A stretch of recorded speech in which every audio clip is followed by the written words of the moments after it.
Hi అండి, సంపూర్ణ వ్లాగ్స్కి స్వాగతం. ఈరోజు పుదీనా రైస్ చేసుకుంటున్నామండి. ఈ పచ్చిమిర్చి, పుదీనా, ఇందులో అల్లము, ఎల్లిపాయ, కొత్తిమీర ఇవన్నీ మిక్సీలో వేసేసుకోవాలండి. ఇదిగోండి, అవన్నీ మిక్సీ వేసి ఇలా పెట్టేసుకున్నానండి.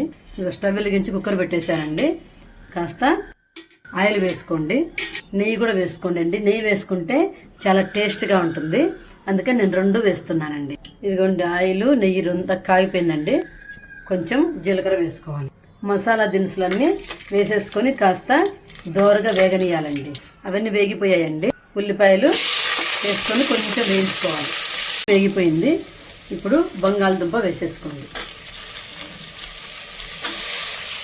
బఠానీలు వేసుకోవచ్చండి. అయితే ఆ బఠానీలు బయట ప్యాకెట్లు అమ్మేవి కొంచెం కలర్ ఉంటాయని చెప్పని అన్హెల్తీ అని చెప్పి అనిపించి మేము వేసుకోమండి. ఎక్కువగా మామూలుగా షాపుల్లో అమ్మే బఠానీలు కొంచెం నానబెట్టుకొని వేసుకోవచ్చు మీ ఇంట్లో ఉంటే కనుక. మేమేంటంటే అవి లేవని చెప్పని స్వీట్ కార్న్ ఉన్నాయండి ఇంట్లో, అందుకని చెప్పని స్వీట్ కార్న్ వేసి చేసేసుకుంటున్నాం. ఇవి మగ్గుతూ ఉన్నాయి. కాస్త పసుపు వేసుకోండి. ఇదిగోండి, మిక్సీలో వేసుకున్నటువంటి పేస్ట్ని వేసేసుకొని పచ్చివాసన పోయేంత వరకు బాగా మగ్గించుకోవాలండి. ఇదిగో సరిపడా ఉప్పు వేసేసుకోండి. పచ్చివాసన అంతా పోయిందండి, మంచి సువాసన వస్తుంది. ఇంతకుముందు ఉన్న కలర్కి ఇప్పుడు కలర్కి చేంజ్ అయింది కదా, అలా బాగా మగ్గించుకోవాలండి. ఇప్పుడు బియ్యం వేసేసుకుందాం.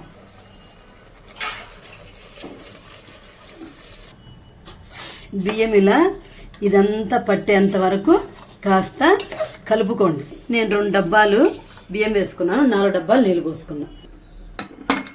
కుక్కర్ మూత పెట్టేసి 5 విజిల్స్ రానియండి, సరిపోతుంది. ఇదిగోండి, 5 విజిల్స్ అయిపోయినాయండి. ఇదిగోండి, భలే సువాసన వస్తుందండి, చాలా బాగుంది. అంటే మేము కొంచెము మెత్తగా తింటామండి, అందుకని నేను 5 విజిల్స్ పెట్టుకున్నాను.